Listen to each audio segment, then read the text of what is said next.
Samajwadi party के एक प्रवक्ता हैं जिनका नाम है अमीक जामेई। अमीक जामेई ने एक्स पर अपनी बात लिखी और बात लिखते हुए कहते हैं कि असद का एनकाउंटर हुआ, सूर्य के परिवार को बेशक न्याय मिला जो मिलना ही चाहिए था। वो आगे लिखते हैं कि पर जांच हो और पता लगेगा कि गाजियाबाद में नाबालिग असद और सूर्य दोस्त थे और एक ही गली में रहते थे। सूर्य की असद की बहन से दोस्ती थी जो असद को बिल्कुल भी पसंद नहीं थी।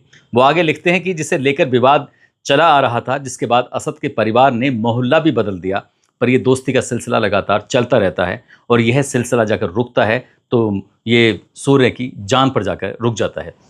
फिलहाल उन्होंने और भी बहुत सारी बातें लिखी हैं और भी पुलिस पर कई तरह के सवाल खड़े किए हैं। उन्होंने उस बच्चे को नाबालिग बताया है। लेकिन आज की इस कहानी के माध्यम से यही जानने और समझने की कोशिश करते हैं कि आखिरकार असद का एनकाउंटर क्यों हुआ और उसने सूर्य प्रताप सिंह की हत्या क्यों की थी।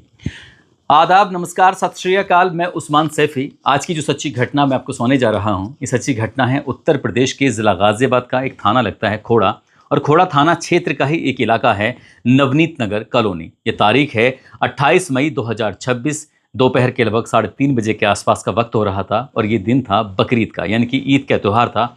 असद नाम का एक लड़का होता है जो कि अपने 2-3 साथियों के साथ पहले से ही मौजूद था।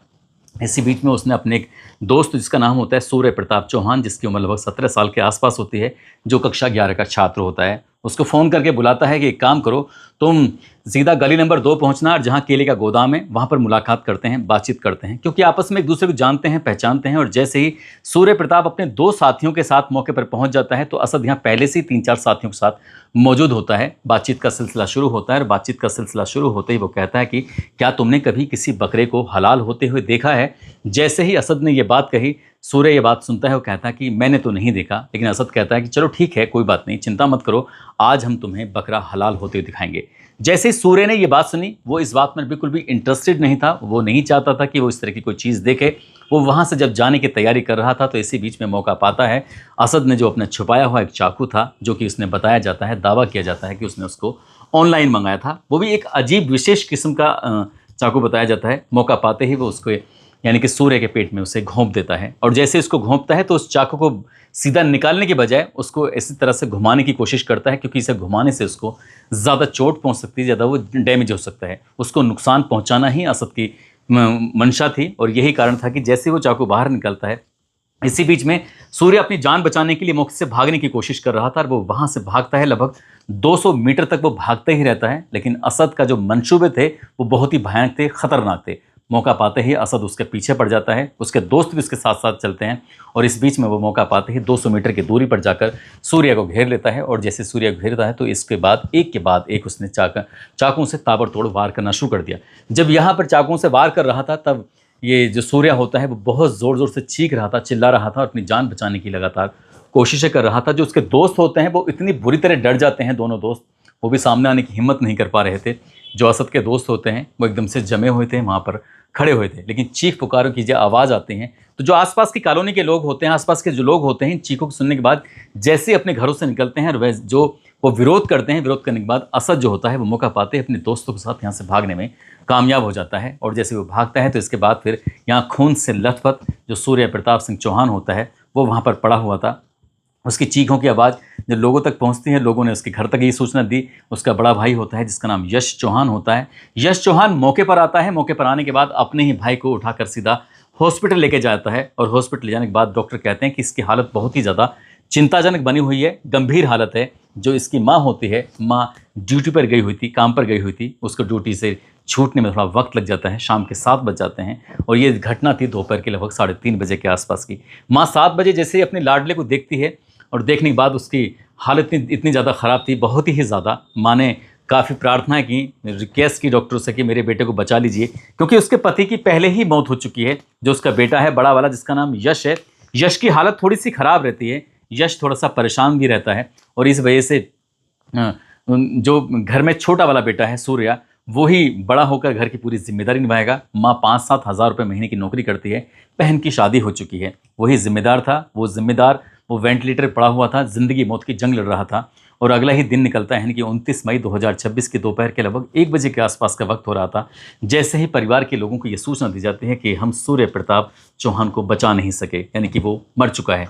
उसके मरने की खबर जब परिवार वालों को पता चलती है तो परिवार वालों का रो रो कर बुरा हाल हो जाता है। इस बीच में यश चौहान की तरफ से जो उसका बड़ा भाई होता है सूर्य का, उसकी तहरीर के आधार पर पुलिस एफआईआर दर्ज कर लेती है। 5 लोगों को नामजद करती है और नामजद करने के बाद उनकी गिरफ्तारी के लिए लगातार दबिशें देना शुरू कर देती है। पुलिस इस मामले की गंभीरता को पहले ही जान चुकी थी, क्योंकि ईद का त्यौहार था, असद ने हमला किया था और सूर्य प्रताप पर हमला हुआ है। ये मामला कम्युनल था, 2 समुदायों से जुड़ा हुआ था। पुलिस ने मामले को गंभीरता से लिया और गंभीरता से लेने के बाद पुलिस मौके पर पहुंच जाती है, एफआईआर दर्ज कर लेती है और लगातार कार्रवाई करने में जुट जाती है। इसी बीच में पुलिस को भी ये जानकारी मिलती है और मीडिया को भी ये पता चलता है कि जिस हॉस्पिटल में सूर्य प्रताप को भर्ती कराया गया था, जहां पर उसका उपचार चल रहा था, महज 24 घंटे भी नहीं हुए थे और 24 घंटे में 4 लाख रुपए के आसपास का बिल बना दिया जाता है। और जब परिवार से बिल मांगा जाता है तो परिवार की स्थिति इतनी ज़्यादा बद से बदतर होती है, वो गरीब होते हैं। ऐसी स्थिति में एक तो उनका बेटा मर चुका था और इतने सारे रकम वो कहाँ से लेके आए समझ नहीं पा रहे थे। पुलिस ने इस मामले को गंभीरता से लेते हुए तुरंत ही उस बॉडी को वहाँ से डिस्चार्ज करवाते हैं। डिस्चार्ज कराने के बाद पोस्टमार्टम के लिए भेजते हैं। पोस्टमार्टम के बाद उसके जो घर पे अब ये लोग भी जुटने लगते हैं। सोशल मीडिया पर यह खबर बहुत तेज़ी के साथ वायरल भी होने लगती है और जैसे वायरल होने लगती है तो 30 मई 2026 की सुबह लगभग 9 बजे के आसपास के वाक़या है। बताया जाता है कि जहां पर सूर्य का घर होता है वहां पर करीब करीब 500 से ज़्यादा लोग पहुंच जाते हैं उसके समर्थन में, उसके जो आरोपी हैं उसको खिलाफ कार्रवाई के लिए और इसमें मामले के न्याय दिलवाने के लिए। और साथ ही ये मांग भी करने लगते हैं कि जो परिवार है, परिवार वालों को तसल्ली तभी होगी जब आरोपियों का एनकाउंटर होना चाहिए, उनके घरों पर बुलडोजर चलना चाहिए, इस परिवार की आर्थिक रूप से सहायता करनी चाहिए क्योंकि परिवार बहुत ही ज़्यादा गरीब है। साथ ही परिवार को आवास की सुविधा मिलनी चाहिए, परिवार के किसी एक सदस्य को नौकरी भी मिलनी चाहिए, शस्त्र लाइसेंस की व्यवस्था हो और साथ ही परिवार की सुरक्षा भी होनी चाहिए क्योंकि परिवार के साथ कुछ भी हो सकता है। जब 500 से ज़्यादा लोग हंगामा प्रदर्शन कर रहे थे और इसी बीच में जब दोपहर का समय था, डेड बॉडी जब घर पे पहुंचती है तो परिवार वालों ने कहा कि जब तक एनकाउंटर नहीं होगा तब तक हम इस बॉडी को यहाँ से उठने नहीं देंगे। अब ऐसी स्थिति में पुलिस करे तो क्या करे, लेकिन पुलिस ने कोशिश कर रही थी और परिवार वालों को शांत करने की कोशिश कर रही थी। स्थानीय नेता भी आते हैं, जिम्मेदार लोग आते हैं, परिवार को समझाते हैं, समझाने के बाद फिर बातचीत होती है और बातचीत के बाद लगभग दोपहर के 3:30-4 बजे के आसपास ये परिवार के लोग तैयार हो जाते हैं जिसका अंतिम संस्कार कराने के लिए। लेकिन इसी बीच में पुलिस ने परिवार को ये भी तसल्ली दी कि जो मुख्य आरोपी है जिसका नाम असद है, उसके जो पिता हैं जिसका नाम नवाब है, क्योंकि इसमें उसकी भी भूमिका रही थी, उसने अपने बेटे को बहुत ज़्यादा प्रवोक किया था, उसको चढ़ाया था कि एक काम कर जाके उसको मार दे, ऐसा पुलिस की तहरीर भी बताती है, पुलिस की जो रिपोर्ट बताती है। इसमें जो इसका असद का दोस्त होता है इसका नाम फरहान होता है और साथ ही एक और दोस्त होता है जिसका नाम आतिफ होता है। पुलिस उसको भी गिरफ्तार कर लेती है, यानी कि 3 लोगों की गिरफ्तारी हो चुकी थी। ऐसे में अंतिम संस्कार के लिए परिवार वाले तैयार हो जाते हैं और जब तैयार होते हैं तो उनको 5 लाख रुपए की आर्थिक मदद की घोषणा कर दी जाती है। साथ ही उसके परिवार के एक सदस्य को नगर पालिका के अंदर उसको नौकरी का भी आश्वासन दे दिया जाता है और जो बाकी की मांगे थी उस मांगों को भी पूरा करने का एक आश्वासन दे दिया जाता है। परिवार शांत हो जाता है। जो सूर्य प्रताप का जो शव होता है उसका अंतिम संस्कार कर दिया जाता है। इधर जो मुख्य आरोपी होता है जिसका नाम असद होता है, असद पर 50,000 रुपये का इनाम घोषित कर दिया जाता है। इसके बारे में कहा जाता है कि जो भी इसके बारे में सूचना देगा उसको 50,000 रुपये का इनाम दिया जाएगा।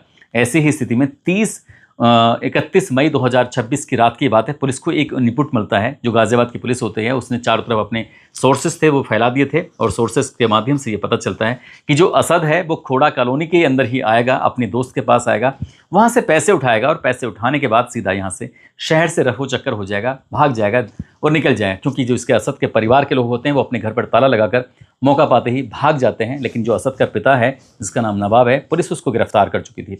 बाकी लोग तो घर नहीं आ रहे थे। अब ऐसी स्थिति में असद कहीं हाथ से ना निकल जाए, पुलिस ने चारों तरफ से घेराबंदी कर ली। घेराबंदी करने के बाद वो आता ज़रूर है जो कि 31 मई 2026 की सुबह के 4 बजे के आसपास का वक्त हो रहा था। इसी बीच में पुलिस ने जब उसको घेराबंदी की, रोकने की कोशिश की, तब वो बाइक से भागने लगता है। बाइक पर एक और व्यक्ति उसके साथ बैठा हुआ था जो उसका कोई दोस्त बताया जाता है, वो कौन था कौन नहीं।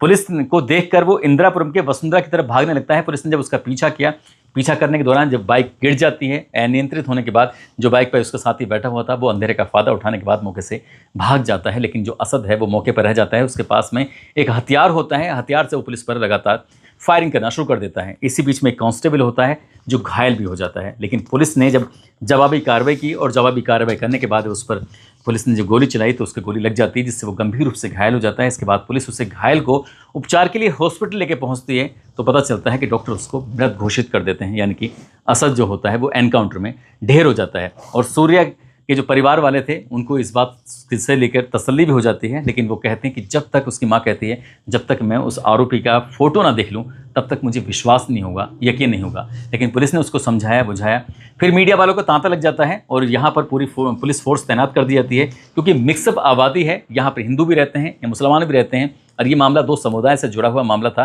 हालांकि आसपास में फिर शांति व्यवस्था बनाए रखने के लिए पूरी पुलिस फोर्स तैनात कर दी जाती है। लेकिन इसी बीच में समाजवादी पार्टी के प्रवक्ता होते हैं, उनका एक ट्वीट है, जो ट्वीट की कुछ अंश होते हैं जिसको नवभारत टाइम्स भी अपनी रिपोर्ट में दिखाता है। वो ये भी दावा करते हैं कि जो असद है वो नाबालिग है, साथ ही वो ये भी दावा करते हैं कि जो असद की बहन है उसकी बहन से दोस्ती थी सूर्या की, और ये बात असद को किसी भी रूप में पसंद नहीं थी, और शायद यही कारण था इसकी हत्या की मेन वजह बन जाती है। पुलिस को इसमें जांच करनी चाहिए, ऐसा समाजवादी पार्टी के प्रवक्ता ने कहा, और जांच करने के बाद ये भी बात सामने आनी चाहिए कि आखिरकार ऐसी नौबत क्यों आई।